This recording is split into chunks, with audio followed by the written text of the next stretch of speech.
This is the first time na hindi tayo magkakasama. Actually, ginawa ko talaga yun. And sabi ko, kahit sino sa inyo, hindi ko muna pipiliin.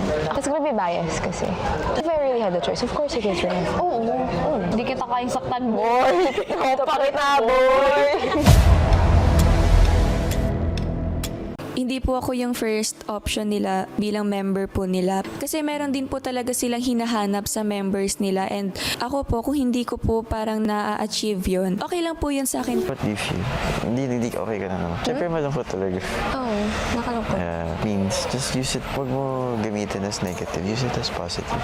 Even if, I know madali sabihin, mahirap gawin, pero do use it as positive. Just use it as motivation.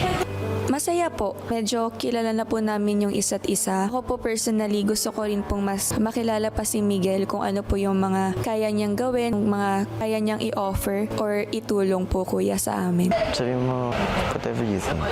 Parang sabihin mo, mali yung decision mo.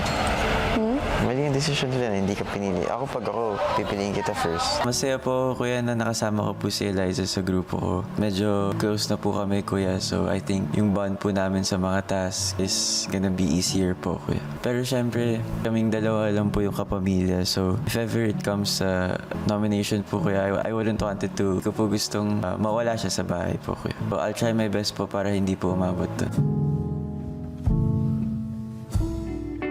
Ako si Eliza. Ako si Lee! Si Miguel! Si Ashley. And we are the Double Task